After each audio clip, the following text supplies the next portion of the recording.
Assalamualaikum warahmatullahi wabarakatuh. Nama saya Hilda Amini dengan NIM 23131 dari kelas B Manajemen.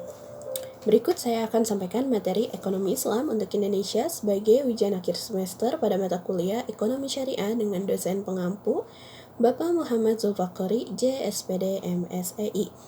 Hampir 1 tahun lebih COVID berada di Indonesia, dan baru-baru ini kasus COVID melonjak kembali.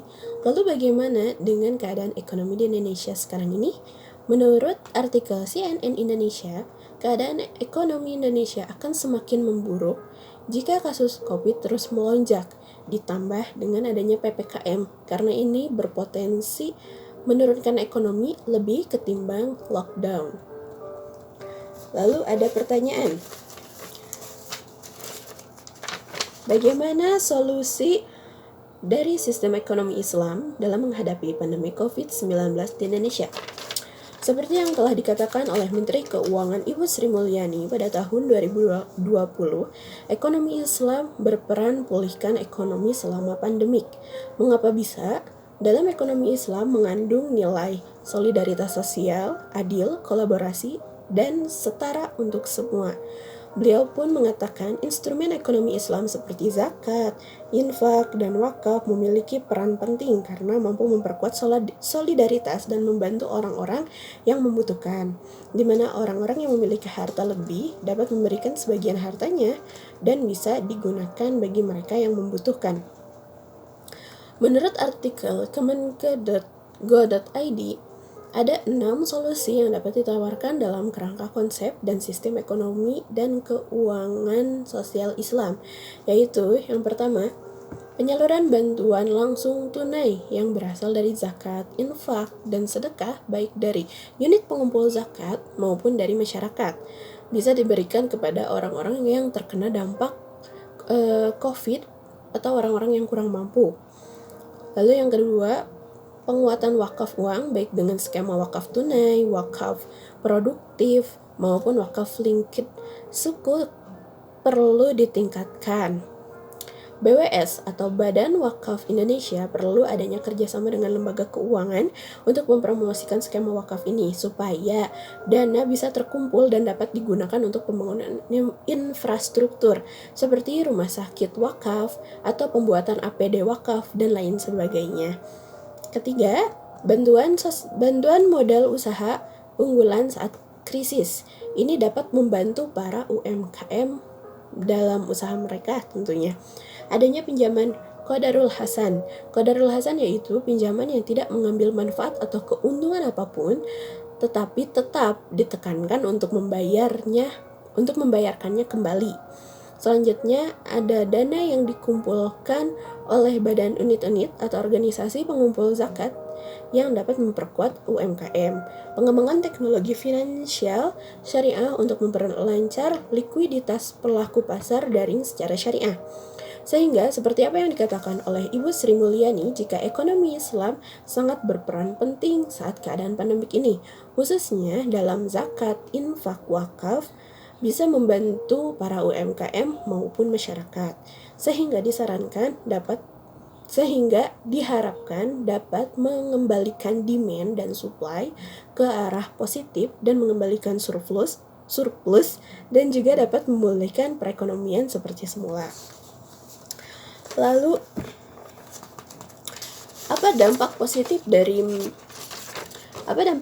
dari merger BNI Syariah, Mandiri Syariah, dan BRI Syariah menjadi BSI Syariah untuk masyarakat?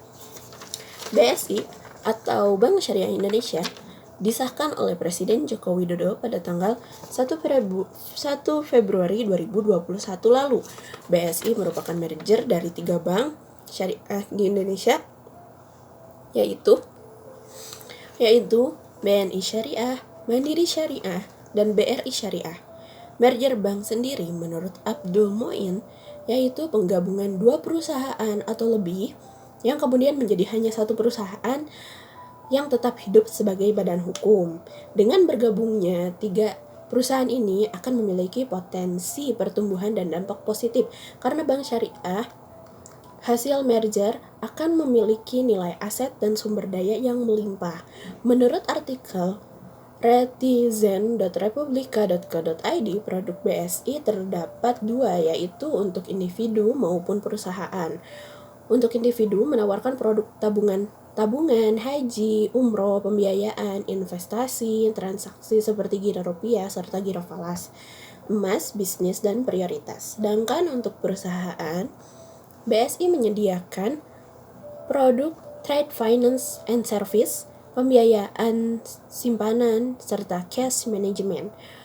Menurut artikel Retizen, BSI berdampak positif pada bank dan nasabah. Dari segi bank, BSI dapat meningkatkan perusahaan secara cepat. Hal ini terjadi dari penggabungan 3 saham, yaitu BNI, BRI, serta Mandiri, sehingga BSI memiliki peluang untuk meningkatkan likuiditas. Untuk nasabah BSI, bermanfaat untuk meningkatkan literasi keuangan bank syariah. Lalu, apakah sistem ekonomi syariah di Indonesia dapat diterapkan?